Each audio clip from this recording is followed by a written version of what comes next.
ایران اور اسرائیل کے درمیان جو بڑھتی ہوئی جنگ ہے صرف زمین اور فضا تک محدود نہیں ہے، بلکہ اس کا ایک ایسا اثر بھی ہے جو آپ کے اسمارٹ فون اور کمپیوٹر کی اسکرین تک جو ہے وہ پاسبلی پہنچ سکتا ہے، چاہے آپ اس خطے سے ہزاروں میل دور ہی کیوں نہ بیٹھے ہوں۔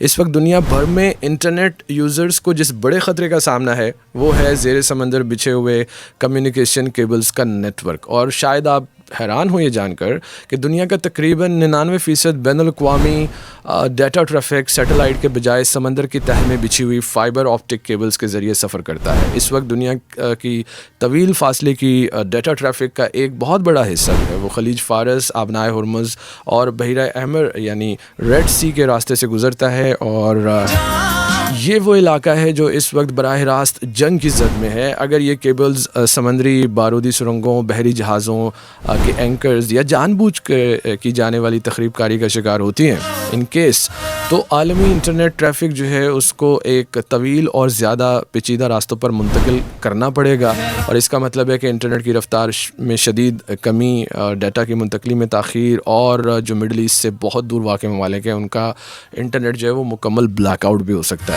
ہمارے بچپن میں ایک بلیک آؤٹ کا جو ہمیں کانسیپٹ تھا وہ یہ تھا کہ جب لائٹ غائب ہو جائے گی۔ اب انٹرنیٹ بلیک آؤٹ کا مطلب آپ سمجھ جائیں گے، جب انٹرنیٹ غائب ہو جائے گا، دس از اگین ویری انفارچونیٹ۔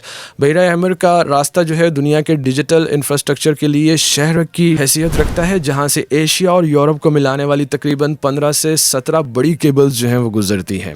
صرف ایک کیبل کے کٹنے سے پورے بر اعظم کی انٹرنیٹ سروس جو ہے امیجن وہ متاثر ہو سکتی ہے۔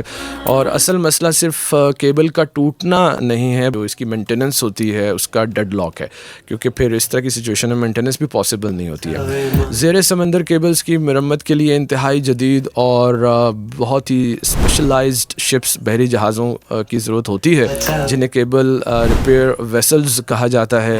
جنگی صورتحال اور سمندر میں موجود خطرات کی وجہ سے آپ کو پتہ ہے پھر یہ جہاز جو ہیں ان متاثرہ علاقوں میں داخل ہی نہیں ہو پا رہے ہیں۔ تیل کے جہاز نہیں آ رہے تو مینٹیننس والے کہاں جائیں گے؟